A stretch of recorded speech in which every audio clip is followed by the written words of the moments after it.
નમસ્કાર વિદ્યાર્થી મિત્રો, ગુડ મોર્નિંગ.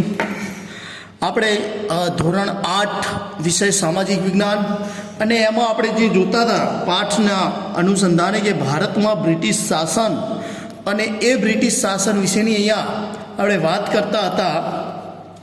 તો અહીંયા જે વાત કરી છે કે ભારતમાં બ્રિટિશ શાસન 1757 થી 1857 એમાં કાયમી જમાબંધી તરીકે જે વાત હતી, આ પદ્ધતિમાં ખેડૂતોનું શોષણ થતું હતું. તો જે જમાબંધી કોર્નવોલિસે સ્થાપના કરી એમાં ખેડૂતોનું શોષણ પણ થતું હતું, કારણ કે તેને નિશ્ચિત કરેલું મહેસૂલ જમીનદારને આપવું પડતું. સાથે સાથે જેમાં નિશ્ચિત કરેલું મહેસૂલ જે હતું, મહેસૂલ જેને આપણે કરવેરો કહીએ છીએ, ટેક્સ કહીએ છીએ, જમીનદારને આપવો પડતો હતો. જમીનદાર તેના ઉપર જુલમ કરીને પણ મહેસૂલ વસૂલ કરતા. જમીનદાર તેના ઉપર જુલમ કરીને પણ મહેસૂલ, જુલમ એટલે અત્યાચાર, જેને આપણે કહીએ કે બળજબરીપૂર્વક પણ એનો જમીનનો કર અંગ્રેજો દ્વારા વસૂલ કરવામાં આવતો હતો. જમીનદારે દર વર્ષે નિશ્ચિત કરાર મુજબની રકમ સરકારમાં જમા કરાવવી પડતી હતી. તો જમીનદાર દ્વારા દર વર્ષે નિશ્ચિત કરાર મુજબ રકમ સરકારમાં જમા કરાવવી પડતી હતી. તેમ છતાં અહીંયા જે વાત કરે છે આગળ, તેમ છતાં કાયમી જમાબંધી જમીનદારને તરફદારી કરતી હતી. કાયમી જમાબંધી જે આપણે કહીએ ને કે કાયમ માટે એને કરવેરો ચૂકવવો પડતો, એવી તરફદારી થતી હતી. જો કે શરૂઆતમાં જમીનદારોએ થોડું સહન કરીને, જમીનદારોએ થોડું ઘણું સહન પણ કરવું પડ્યું હતું અને મહેસૂલ આપવું પડ્યું. જે મહેસૂલ ના ભરી શક્યા તેમની જમીન જપ્ત થઈ. જે મહેસૂલ નથી ભરી શકતા એમની જમીન જપ્ત કરવામાં આવી. પણ પાછળથી જમીનદારો જમીન ખરીદવા લાગ્યા. પાછળથી જે જમીનદારો હતા એ જમીન ખરીદવા લાગે છે. સરકારે ખેડૂતના વિકાસમાં રસ ન રહ્યો અને સરકારે ખેડૂતનો વિકાસ થાય એમાં રસ રહ્યો નહીં.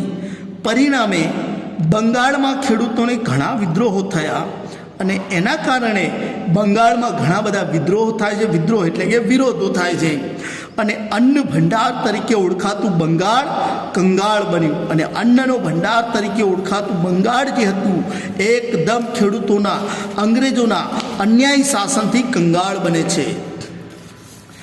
આગળ જે આપણે જોઈએ છીએ અને આગળ શું કહે છે, રૈયતવાળી પદ્ધતિ બીજો ટોપિક જે આપણો આવે છે.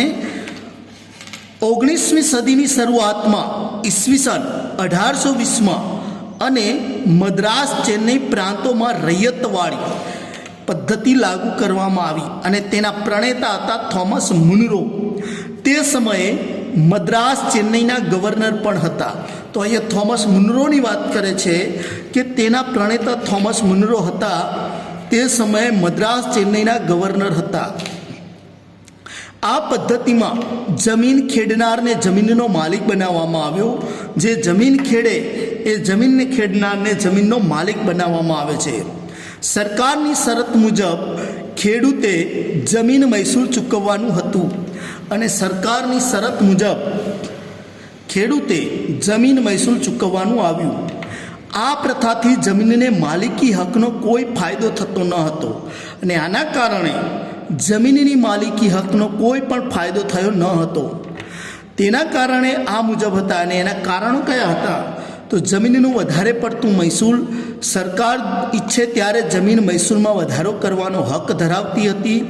કોઈ પણ પરિસ્થિતિમાં અનાજ ન પાકે કે નાશ પામે તો પણ રૈયતે જમીન મહેસૂલ તો ભરવું જ પડતું. રૈયતવાળી પદ્ધતિ એટલે કે જે ખેતી કરે છે એ ખેતી કરનાર માણસે અનાજ પાકે કે ન પાકે પણ એને કરવેરો ભરવો જ પડતો. એવી પદ્ધતિ જે હતી જેને રૈયતવાળી પદ્ધતિ તરીકે ઓળખવામાં આવે છે. ત્યારબાદ આવે છે મહાલવારી પદ્ધતિ. મહાલવારી પદ્ધતિનો અમલ ઉત્તર, પશ્ચિમ પ્રાંત અને મધ્ય ભારતના કેટલાક પ્રદેશોમાં થયો હતો. હોલ્ટ મેકેન્ઝી નામના અંગ્રેજ અધિકારીએ ઈસવીસન 1822માં મહાલવારી પદ્ધતિ દાખલ કરેલ. બ્રિટિશ સરકાર દફતર રેકર્ડમાં ગ્રામ અથવા જો અહીંયા બ્રિટિશ સરકાર દફતર રેકર્ડમાં ગ્રામ અથવા ગ્રામના સમૂહ માટે મહાલ શબ્દનો પ્રયોગ થયો હતો. મહાલનું એકમ ગ્રામ અથવા ગ્રામનો સમૂહ હતો. આ પ્રથા અનુસાર મહેસૂલનું એકમ ખેડૂતોને ખેતર નહીં પણ સમગ્ર ગામ કે ગ્રામની જમીનના સમૂહનો સમાવેશ થાય છે. આ પદ્ધતિમાં ગામનું સર્વેક્ષણ કરી ખેતર અથવા ખેતરોના ઉત્પાદનની આવક વગેરે ધ્યાનમાં લઈ અને મહેસૂલ નક્કી કરવામાં આવતું. આથી આ પદ્ધતિ મહાલવાળી પદ્ધતિ તરીકે ઓળખાય. તો અહીં એવું કહે છે વિદ્યાર્થી મિત્રો કે કોઈ પણ જે ખેડૂત હોય અને એ ખેડૂત સરકારી દફતરમાં એનો રેકોર્ડ હોય કે ન હોય, પણ એને જ્યારે પણ કર આપવાની પદ્ધતિ આવે, અનાજ થઈ જાય કે ન પણ થાય, પણ એની જવાબદારી ગામના મુખી જે હોય એને સોંપવામાં આવતી હતી. અને એ બધા લોકોનો કર ઉઘરાવી અને સરકાર અંગ્રેજ સરકારની અંદર જમા કરાવે. અંગ્રેજોએ પરંપરાથી ચાલી આવતી જમીન વ્યવસ્થામાં મૂળભૂત ફેરફારો કર્યા. પરિણામે ભારતીય ગામોની સ્થિરતા, સ્વાયત્તતા અને સાતત્યતા છિન્ન ભિન્ન થઈ ગયા. અને આના કારણે અંગ્રેજોની પરંપરાથી ચાલી આવતી જમીન વ્યવસ્થામાં મૂળભૂત ફેરફારો કર્યા અને પરિણામે ભારતીય ગામોની સ્થિરતા, સ્વાયત્તતા અને સાતત્યતા છિન્ન ભિન્ન થયા. ઈસવીસન 1765માં બંગાળમાં દિવાની સત્તા પ્રાપ્ત થઈ. પછી કંપનીએ તેના કર્મચારીઓ પાસે બંગાળની વાર્ષિક ઉપજની માહિતી એકઠી કરી. કારણ કે બ્રિટન માટે બંગાળનું મૂલ્ય યુરોપમાં નિકાસ માટે ખેત પેદાશો આપનારું ક્ષેત્ર હતું. આથી તેણે ખેત પેદાશો ઉપર પકડ જમાવી. આપણે કઈ કઈ રીતે ખેત પેદાશો વિદેશમાં નિકાસ કરીએ છીએ અને કઈ કઈ આયાત કરીએ છીએ, શા માટે, તો એવો એક પ્રશ્નાર્થ છે, એના વિશે ચર્ચા કરવાની આપણને કહે છે. તો જોઈએ આગળ. હવે નવો ટોપિક આવે છે ખેતીની સ્થિતિ. તો જ્યારે અંગ્રેજો હતા ત્યારે ભારતમાં ખેતીનું શું સ્થિતિ હતી? બંગાળના ગ્રામ્ય બજારનું એક દ્રશ્ય. ખેતીના બંગાળમાં દિવાની સત્તા મેળવ્યા પછી ઈસ્ટ ઇન્ડિયા કંપનીની મુખ્ય ઉદ્દેશ યુરોપમાં માંગ હોય તેવી વસ્તુઓ ભારતમાં પ્રાપ્ત કરવાનો હતો. આથી તેણે બંગાળ, બિહાર અને ઓડિશા જેવા તે સમયના સમૃદ્ધ પ્રદેશો પર પોતાની સત્તા સ્થાપી. કંપની ભારતના ખેત પેદાશો ખરીદ વેચાણના બજારો ઉપર પોતાનો ઇજારો સ્થાપવા માગતી હતી. તો અહીંયા ખેતીની અંદર બંગાળના જે દિવાની સત્તા જે હતી અંગ્રેજોની, અને એ સત્તા દ્વારા ભારત ઉપર એમનો હક ખેડૂતો ઉપર રહે એવું અંગ્રેજ સરકાર ઈચ્છતી હતી. અને એના જે વેચાણો જે છે એ ખરીદ વેચાણના પણ ઇજારો અંગ્રેજોનો જ સ્થાપના રહે, અંગ્રેજોનો ઇજારો રહે એવું ઈચ્છતી હતી. અંગ્રેજોનો ઇજારો એટલે જેના ઉપર અંગ્રેજોનો હક લાગે, બીજા કોઈનો નહીં.